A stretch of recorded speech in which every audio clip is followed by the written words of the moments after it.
Last time on Let's Talk Space Discussions. The space shuttle should be retired after the completion of the ISS. The Constellation program called for NASA to return crew to the moon no later than 2020. But in late 2009, the Augustine Commission found that due to technical and financial problems, it is unlikely that Ares 1 would have flown with crew until between 2017 and 2019. And the Augustine Commission also concluded that Ares 5 would not have been ready before the mid-2020s. Now for part 2. But before we begin, disclaimer. I am a Democrat. I did not vote for President Trump, nor do I support the majority, if any, of his policies. But I generally favor Republican space policies over the Democratic ones, but that's basically the only subject that I favor Republicans over Democrats. With that in mind, we're going to try and be unbiased and fair in our coverage over these 3 videos in this series. So, with that in mind, let's talk space. I never want to hold again. Falcon Heavy is on startup. Go Atlas. Go Centaur. Status check. Go Delta. 5, 4, 3. Ignition.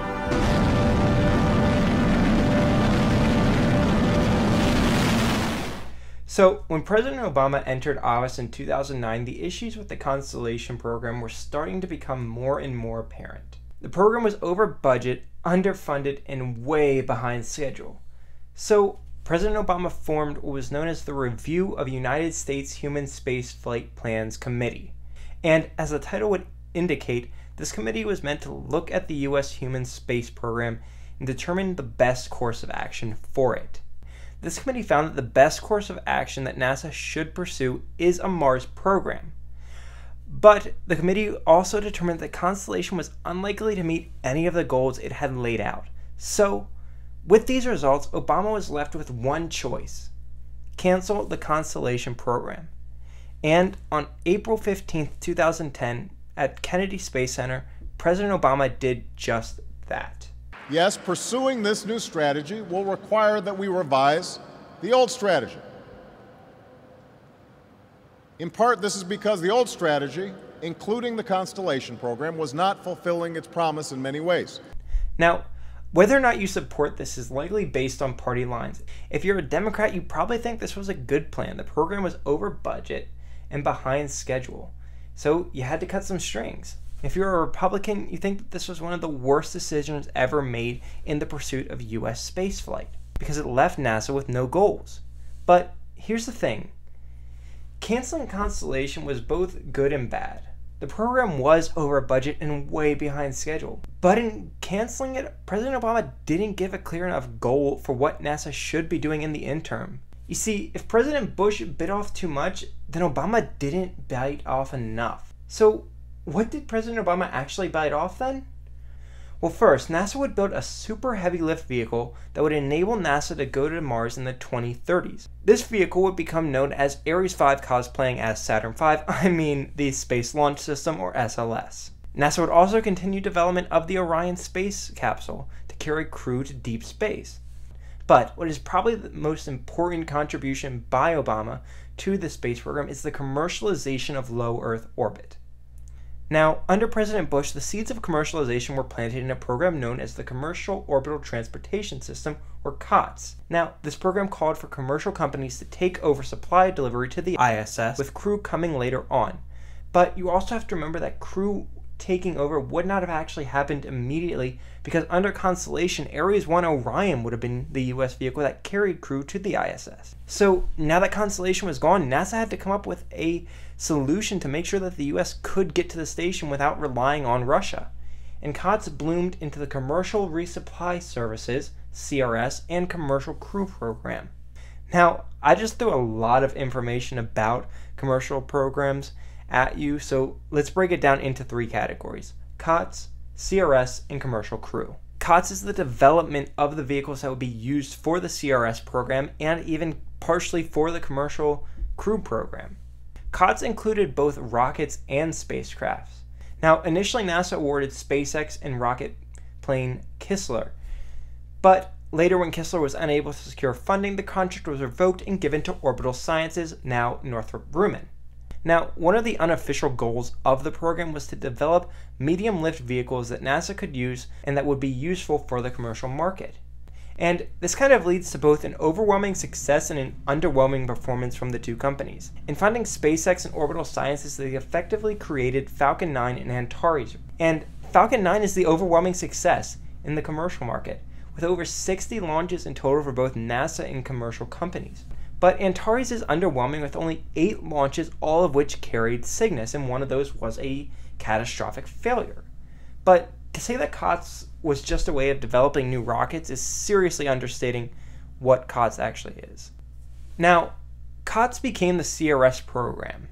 Originally awarded in 2008, the program was meant to last through 2016, but CRS-1 was extended and both SpaceX and Orbital received extension missions to last through 2019 until the CRS-2 program kicked off. And there are some differences in the cargo masses between CRS-1 and CRS-2, but the main difference is that instead of having 2 providers for this, they would now have 3, with SpaceX, Orbital now Northrop Grumman, and Sierra Nevada in their Dream Chaser. Personally, I love Dream Chaser. It's my favorite. Love the mini shuttle. Awesome vehicle.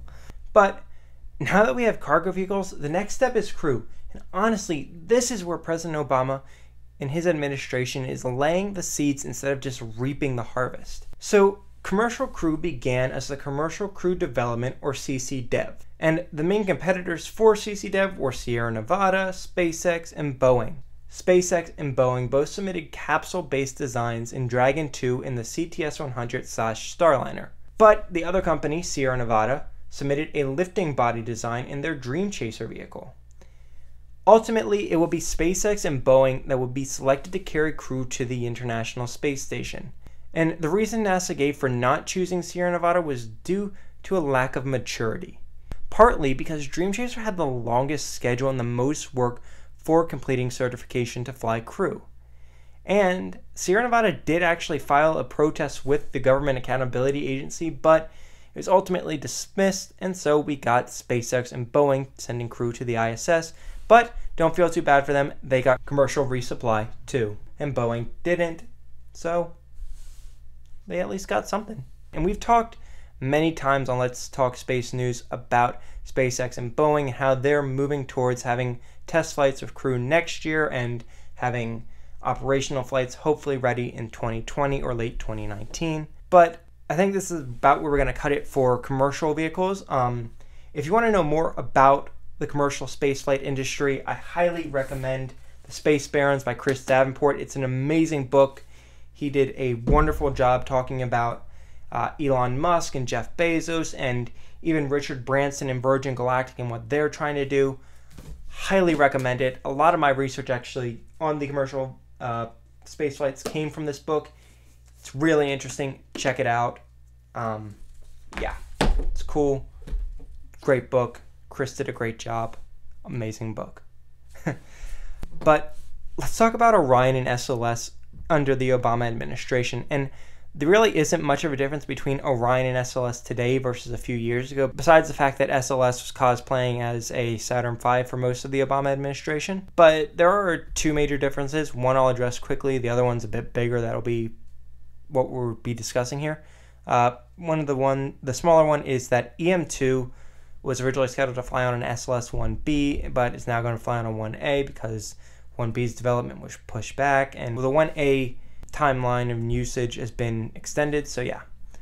But the one big difference in Orion is the Asteroid Redirect mission, or ARM. And this mission would have seen an asteroid placed into a near lunar orbit by a probe in the 2020s.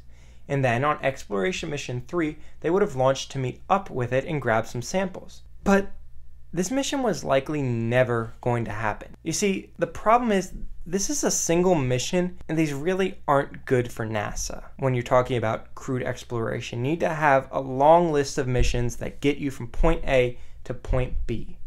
Take Saturn V, for example. It's a rocket with a destination. Its goal, get crew to the surface of the moon before the Soviets, first crew getting there before 1969.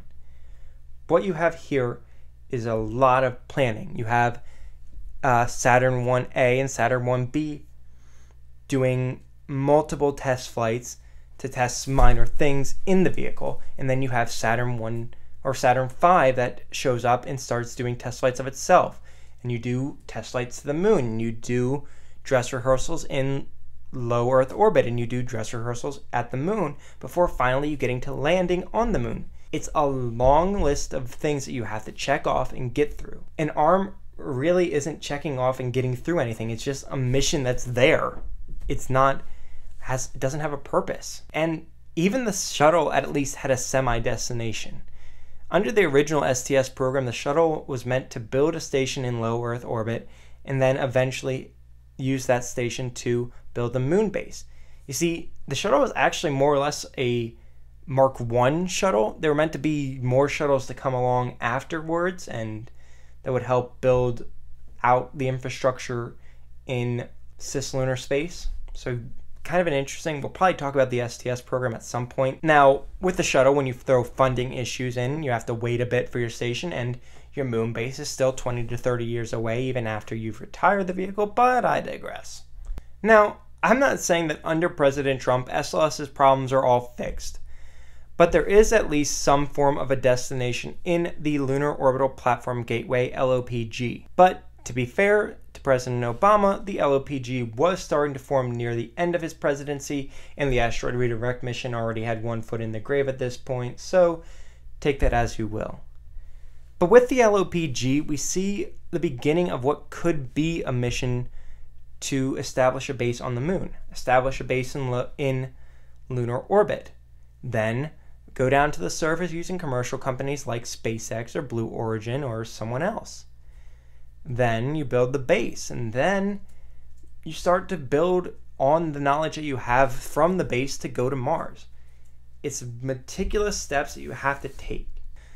But what is the actual point of the asteroid redirect program? Like, I remember Charles Bolden, the NASA administrator for President Obama, saying that even if an asteroid wasn't put into lunar orbit, the asteroid redirect mission could still be considered a success. So if redirecting an asteroid isn't the point of ARM, then what is? Well, the point of ARM was the development of an electric propulsion stage that would be used to send crew to Mars in the near future. You see, ARM really wasn't a mission so much as it was a jobs program. And that's what NASA was under President Obama. Really, it was just one big jobs program. And to be fair to President Obama, he did inherit one of the worst financial crises to hit the United States. And at the time, the US really didn't need an over-budget program that was going to take us to Mars. What it needed were jobs. So you make jobs in the commercial sector by turning NASA into an agency that is outsourcing missions instead of building missions. And while this doesn't seem like it would be a good thing, it actually was. Because through outsourcing NASA was able to help fund the development of Falcon 9 and its reusability, but more on that in the next episode. But that's going to about do it for this one. Like at the end of the last video, I'm going to put my personal opinion here, and I've kind of been interspersing it with this episode before, but this is really going to be where I'm going to be putting my actual personal opinion. So, no longer in facts territory, we're in opinions territory, deal with it. And my personal opinion is this wasn't really a good era for NASA. It really wasn't great. Like, 2011 to 2016 really wasn't a good time for NASA. The shuttle retired, Constellation was done, we kind of didn't know what SLS was doing, and, it's hard to be hopeful and feel good about our space agency in this time. But there's a lot of reasons to be optimistic about this space agency in this time. You've got James Webb was thought to be coming down the pipeline in 2019, but ended up getting delayed. You had New Horizons happening to keep you excited. You had Juno arriving at Jupiter, and so many more missions that Obama reaped the reward from. Like, there's a lot to be optimistic about, but when you're talking about crewed spaceflight, it really is a terrible time for NASA. And to say that NASA is just a crew program is a terrible way of describing NASA. It's so much more, and I'm gonna tear apart some things in the Trump administration one about that. so deal with me for right now. But like I said earlier, I don't think Obama bit off enough, but what he did bite off will have a lasting effect on the space industry. But we'll be back in a couple of weeks for the Trump administration's video. In the meantime, let's continue this discussion in the comments, and if you enjoyed, hit the like and subscribe button and ring the notification bell to stay a part of this discussion. But we also post 2 space newscasts every week on Tuesdays and Fridays, so by ringing the notification bell, you also stay up to date on what's going on in space. So yeah. But thank you so much for being part of this discussion. I'm Kyle Henry. Goodbye.